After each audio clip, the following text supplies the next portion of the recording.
I'll never ask someone to do something that I'm not prepared to do myself. And you know, there's when it comes to leadership, right, or being part of a team, doing what we're doing, I can't lead someone somewhere I've never been, right? We'll all be lost at some point if I do that, right? So it's the best thing is, you know what? I'm familiar with the terrain. Follow me. And a lot of times when I meet with new people, we have that conversation, right? I won't ask, are you done yet? I won't ask, have you hit rock bottom? Because it's like, how do I know if I've hit rock bottom? But I'll come alongside people and say, have you had enough? You know, are you done yet? Because if you're done, walk with me for a while, right? And whether that's here, whether it's in the community or wherever, it's just, if you're done, walk with me. And it's as simple as that. That's all I'm asking people here to do is, you know what, for the time that you're here, just walk with us. Because every person who's involved in our program and part of our leadership team, they have a recovery journey or a recovery experience. They're either in recovery themselves or they're in a relationship with someone who's in recovery. You're hard pressed to find anyone or a family whose lives haven't been affected in some way by addiction. So, yeah.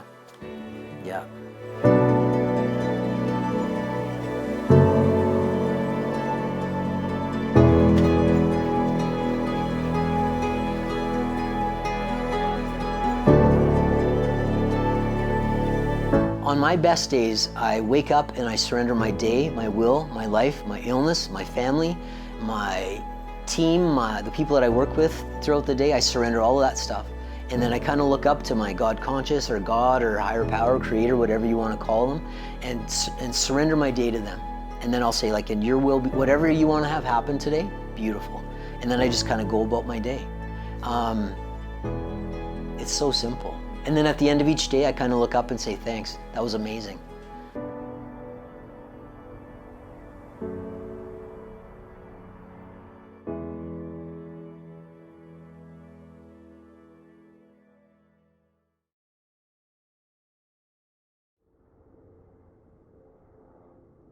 I have this huge ego and I exaggerate my importance and I've got lots of opinions that you need to hear.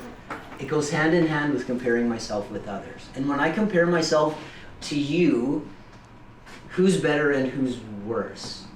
If I'm the one who's judgmental and grandiose. You're worse. Or you would be worse. I'm either worse or I'm way better. Yeah. You're still trying to prove a point to somebody else that doesn't really matter.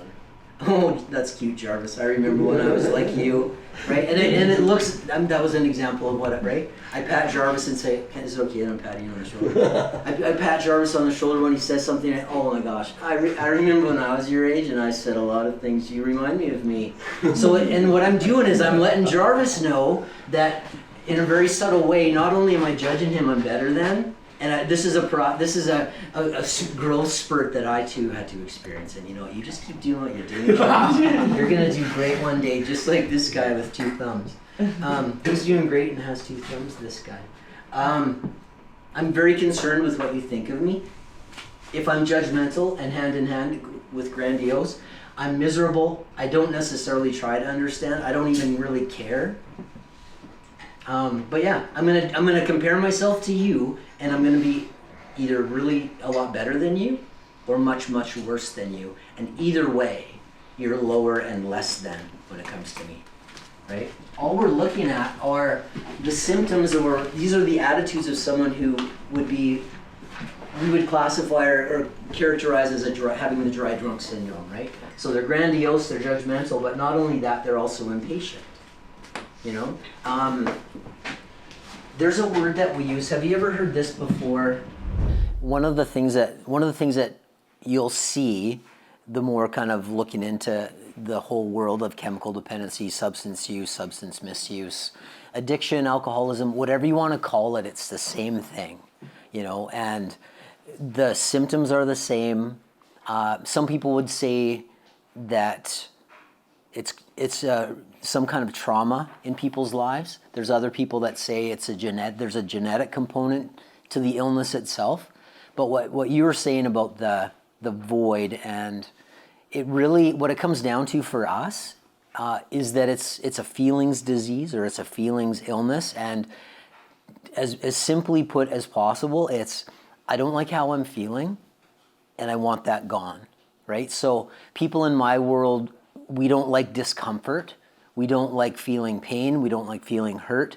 And so rather than learning coping mechanisms and how to process that in a healthy way, I just learned that if I take a certain drink or a drug, the uncomfortable feelings are gone, you know? And so that's why you'll see so many people that go on pain medication or something like that. And the thing about pain or pain management or narcotics, painkillers, is that they're very good at what they do. So whether it's physical pain or emotional pain, all my pain is gone. So we see that now, right? Where there's this, crisis or epidemic of people who are addicted to pain medication. And to me, it makes perfect sense. It's because no one wants to feel uncomfortable. And so as quickly as I can, I want to remove that. So what do we replace it with? One of the things that we kind of get our folks here to walk through are, I'm not very good at relationships, and this void that I have from, I used to mood alter with either a chemical or a behavior, and what do we replace that with? And in one word, I would say community. We replace that with community. So things like the symptoms of people who struggle with chemical dependency, all the same, right? Low self-esteem, compulsive. So I'm uncomfortable in my own skin. I do things compulsively, and so how we talk about that here is I do things that have a negative consequence, or I do things that are harmful to me, and then someone will say, like, you're harming yourself, and it's like, I never really thought about that, right? Are you going to stop? And it's like, no, not a chance. So I do things compulsively that have a negative consequence. Normal people in my life say, why are you still doing this? And it's like, I don't have the answer for you. And so we replace all of those things that are the symptoms of chemical dependency with community and things like building new relationships, building healthy relationships. Part of that is learning how to communicate with other people. Part of that is building self-esteem into the folks that come into our care here. And we give them opportunities where their self-esteem will improve. Right. Yeah. So, and again, everything that we do here, it's intentional and it's on purpose. There's a reason why we do what we do, and there's a reason in the how, the method in which we do it. I thought it was only 30 days. Some people like Tony, when he phones, it's like, how long is your program? It's like probably 30 days. I didn't ask, so that was my fault. Oh, and look at that. First time I went to treatment, I went for a program that was shorter, and it was a 42 program, and I think it was in Bridgeway, in Kelowna, and it served me no purpose really. It served the purpose. It got me sober for 42 days, but I didn't get. It was a lot crammed into a short period of time. I find it, like, from experience, because I've been to a couple. That it's like you don't really start to feel proper in 42 days. Like you're just starting to feel healthy again. That's a really good point. And one of the like if someone phones me and says, how long's your program? I'm not going to give them a certain number of days. Because if you told me when I went to treatment, if you would have told me, hey, you know what, it's like a 83-day program. I go in and I spend my first day, I go to bed that night, I wake up, and on my calendar, do you know what I do? 82 more days. Count them. 82 more days and I'm done. It's a countdown, right? And I honestly believe, here's the confusing part. I had a friend go to a 10-day outpatient program. So it's like Monday to Friday, weekend, Monday to Friday, and it's during the day. And I don't think he's happy, and I don't think he does much for his recovery. But somehow he's still sober. So if my goal is to deal with the 15% where it's just about the chemical or behavior that I'm addicted to, I think you can be successful that way. But if you really want to work on the 85% that we do here, that takes time. Maybe I've spent the first 2 weeks complaining about how many carbs we eat and why it's so cold in the gym. It's like, ooh, can we not afford a heater? It's like we're trying to raise some money for the heater, trust me. But it's like, I complain. It's like, I'm freezing cold and it's like, all I can see are things I don't like and things I want to change. Then week 3, 4, and then 5 happens. And there's a shift and there's a change, and it's like, they seem more grounded, then they seem more calm. They're more open to feedback. They find a voice and they're starting to give feedback. So there's a really subtle shift that happens, but it happens, and it's usually around that 4 to 5 week mark. So if I'm in a 30-day program, for me, I think the best part of it for me is that I don't have to be someone different here. I could be the same person at home, same person on, my slow pitch team or my hockey team. Like, I don't have to change where I am, and that's all all comes from experience. I think authenticity. I think transparency. I know, I'm fully aware that our folks that we work with have their own stuff, and so I don't ever want my stuff to get in the way of what they're working through. But I think it's kind of like leadership or leadership development. I think there's a lot of people in leadership positions that really and truly believe that they're leading, but if they would stop and look behind them, they'd see no one following them, and that's not really leadership. That's more, they're not leading, they're just taking a walk, kind of a thing, right? So being able to have the experiences and sort of knowing some of the things that the folks who are early in their recovery are facing, having someone, like you said, having someone who's on the same journey, maybe just at a different place in the journey. But I looked, that's one of the things in early recovery that I did. I surrounded myself with winners, people that I looked at them and thought to myself, I want what they have, and not necessarily material things, but peace and serenity. They're comfortable in their own skin. And so I, and again, like, I try to live my life that way, where it's like, I still do the things today that I did in early recovery. Right? I still have the same routines that I did back then, and I'm a firm believer that if I keep doing the things that got me well today, I'll stay well. Because I know a lot of people, I've lost a lot of people. There's lessons in it for me. People that get into recovery, stop doing anything, the depression kicks back in, they go back out, and sometimes they don't ever come back. So the best thing I can do to be good at my job and to have a healthy personal life and family life and all of those things is to keep working my recovery, Yeah.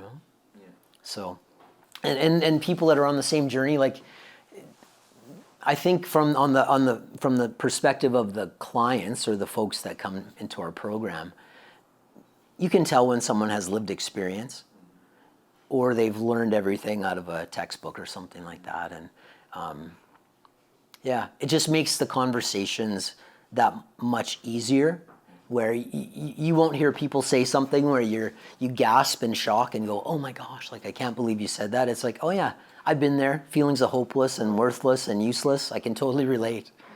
And then that conversation that happens around that, and like you said, it's some of the best people doing this line of work their own recovery so they stay healthy. And now, because I do that, I have something that I can offer the people that are in my world today. I see. Yeah. Ultimately, why do you think you're doing it? You're here. Why do you think every day you get up and that's what you choose to, how you choose to use your time? Yeah. And for what reason are you doing this? That's a really good question. That's a really good question that I've never had to really spend a lot of time asking myself. Well, no, it's because we're doing something that's called the reason why. So why? The reason why, that's a good question. But you know what? Today was like yesterday, and yesterday was just like the day before. When almost every day, when I drive to work in the morning, I have this kind of conversation out loud that in the conversation I say, you know what, thank you so much for the opportunity to do something, for a job or for work that I really enjoy. I'm so grateful to be able to do what I do for a living. Unbelievable, right? I get to see people come in desperate, broken, absolutely at their bottom, and watch the change happen in front of my eyes. Not with everyone, but with a lot of people. And the reason why I do what I do today is, it's a long story, but I had another job before I did this. I had little private treatment program. It was an outpatient program, about 2.5 years. So I'd kind of pulled some things together, and I knew that we had a program that was effective. For some reasons outside of my control, that came to an end really abruptly. And then things happened where I was able to get a job doing what I'm doing now. But in my old job, I'd been in recovery for a few years, and I just had this sense of there's other people struggling exactly the way I was struggling. And so if I can in some way share the gift that I've been given of recovery with other people, why would I not do that? Then an opportunity came up for that to happen, and and I've been doing what I'm doing now for about 11 years here with Turning Points. 11 years old. That's And I love it. Yeah. Absolutely love it as much today as I did. I remember when this place first started, we had no furniture. Other community supports donated the furniture and things. But I remember sitting around a picnic table right over there with 3 of us, and we had 12 beds ready, and we sat there looking at who wants to work what day, and do you think anyone's going to come? And it's like, I don't know, maybe we'll be ready if they do, right? But we made 12 beds. It's like, yeah. And now we've had, over 400 plus people come through, and we've been able to hire some of the people that came through. I absolutely love what I get to do for a living. Yeah. And it all started for me like 22 years ago is when my journey started. Nice. Yeah. Do you want to talk about, we don't have to, but do you want to talk about some of your experience before? Or Sure. We don't have to, but just if you... No, I'm okay with that. Okay. What kind of things did you go through yourself? Not necessarily naming everything, but if you... Sure. So in a nutshell, for me, my recovery journey started 22 years ago. I had a job where I worked. I did a lot of work. I think it was for 16 years I worked with students and families. So I was in one of those professions. It was in a church setting, and I worked with students and families. So it was my job to come alongside students and kind of help them with things that they were struggling with, and did a lot of work with families and things.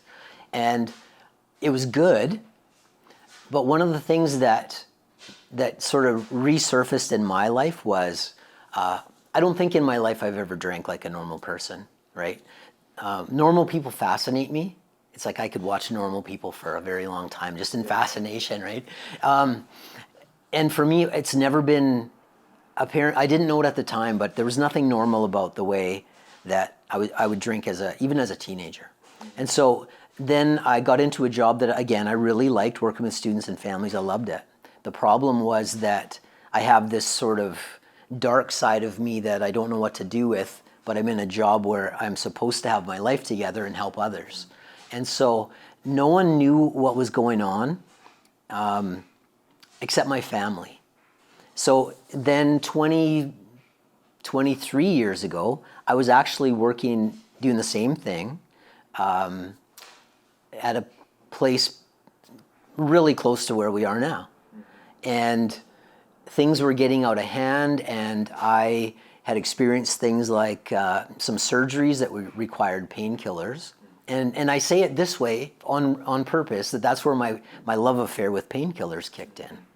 And here's an idea of how I have no idea what's going on.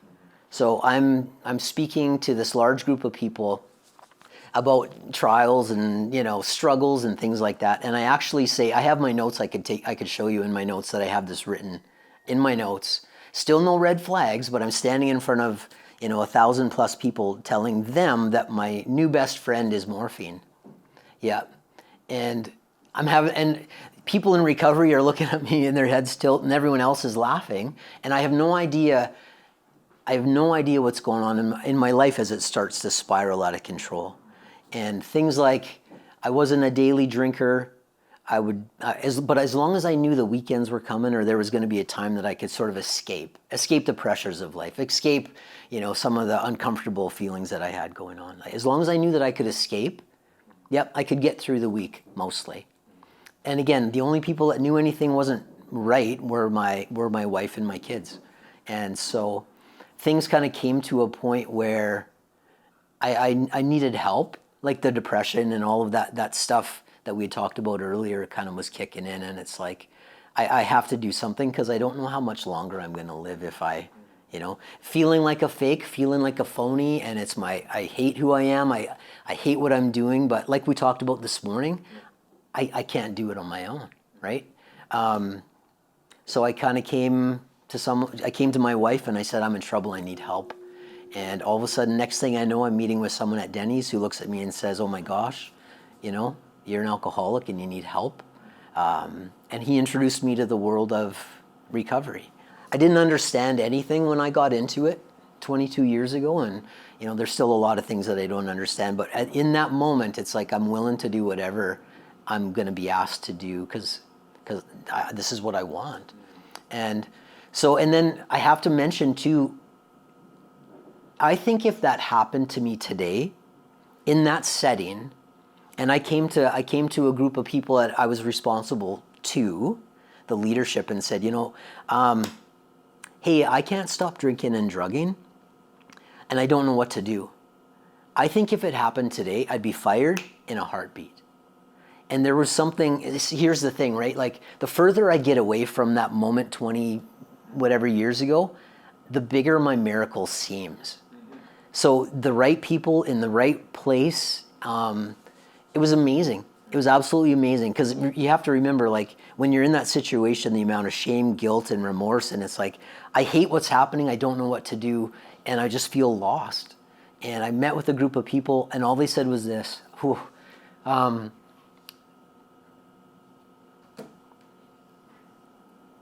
they looked at me and this is what they said. I'm expecting like, get out and go whatever, like we're done with you. And they looked at me and they said, number one, we love you. Number two, if you had a broken arm, we'd send you to the hospital to get it fixed. So what we're gonna do is we're gonna send you to a place, kind of just like this, to go get well, go work on you. Don't worry about your wife, don't worry about your kids, don't worry about your family. We'll take care of all of that. All you have to do is just go down and work on you, right? We love you, we care about you, and wish you all the best. And then they said, if you come back and nothing's changed, we'll worry about it then. So I had this huge sense of relief and this huge sense of I'm being supported and cared for and loved through this entire process. But that's kind of what it looked like for me. And I know for a fact that it still happens today with people that call me and it's like they're just fired or they're terminated, and it's like, man, I was given such an amazing gift, so many years ago, and I don't ever take that for granted. So the last 20 years, has been, I came back and I was able to stay there and work for 3 or 4 more years, and what ended up happening was I had a chance there to share kind of my story, a little bit of my story anyway.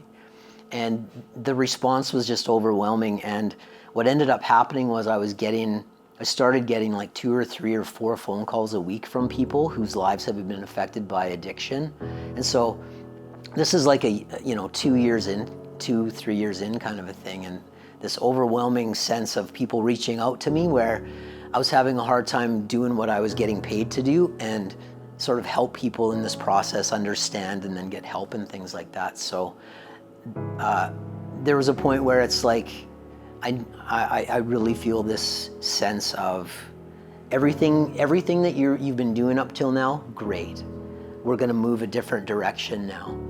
And I remember when I resigned, again, it was a really emotional experience because they were so supportive the entire way. But I remember standing and saying to people that, you know what, I'm not the only one who needs this gift, that needs this whatever, and I want other people to experience the same thing that I've experienced. And so I just didn't know at the time that when I resigned that I'd be, we'd open up a place called Bill's Place that I'd be working here 200 yards from where I stood and resigned, right? So, yeah. So, amazing, absolutely. I look back and it's like, oh my gosh, like, Crazy. yep. Thanks so much for sharing this. Yeah, oh, you're welcome.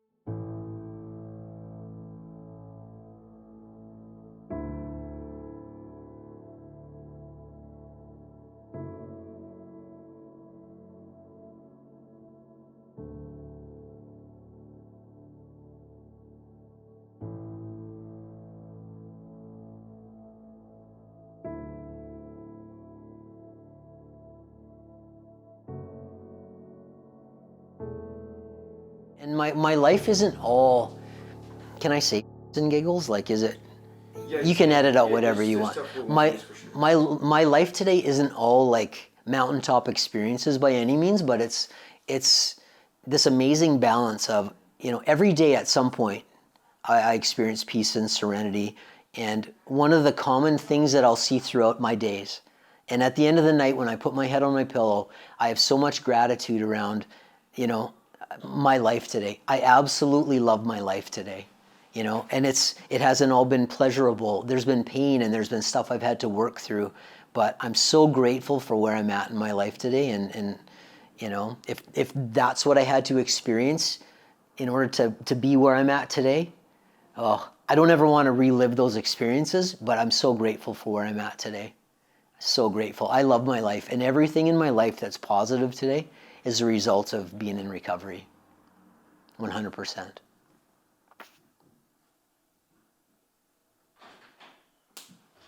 And this was golden. I never even got to Guys, tell you about my friends that Okay, well, let's cut the cameras for a second.